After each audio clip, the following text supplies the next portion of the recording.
Anh đi. Rồi nói rồi xin lâu nữa. Tuần rồi nó lâu tập cái nó rồi cờ nữa. Xong rồi từ cái xong ốp phá này ngõ nó nữa. Em sai lầm rồi, sai lầm. Tuần rồi cũng cần phải nhớ cho học sẽ cờ nó mù màng nữa.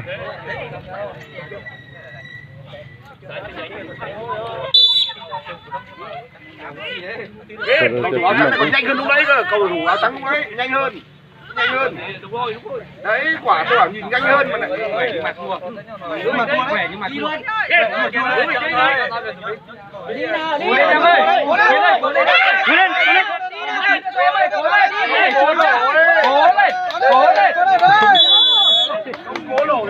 Cố vào mắt. Phải cố cái gì? Cố. Mà này có chỉ có quá cố thôi chứ còn cố làm sao được.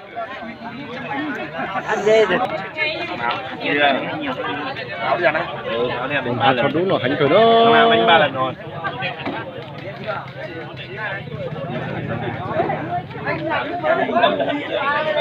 Nó khỏe, nó kinh nghiệm.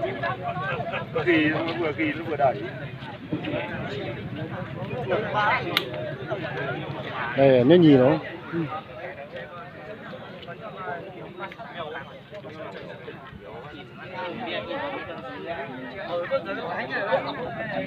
Ta bỏ sò nó.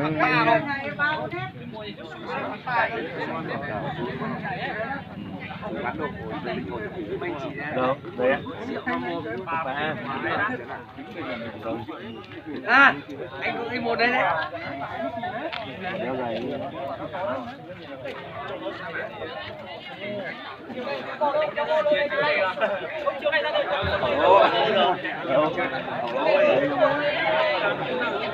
Xin lỗi tí giờ.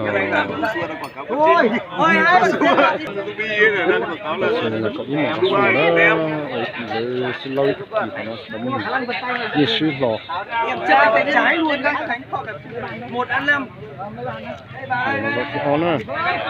1 ăn 5. Mà em chỉ đánh cho 3 giây thôi. Gặp Duy thật sớp ở đây là kinh rồi. Tập trung. Này vẫn còn cơ hội chú này. Nó chụp này. Hả? Rất kỹ rồi đấy.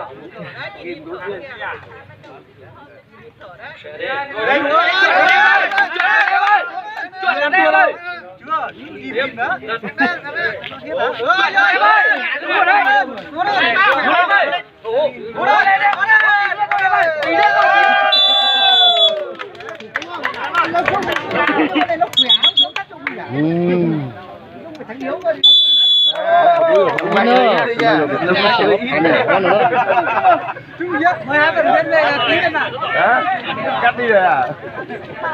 Gì thôi. Đây ký lên màn để lấy gì thôi. Gì là đúng không? Nông phải nữa.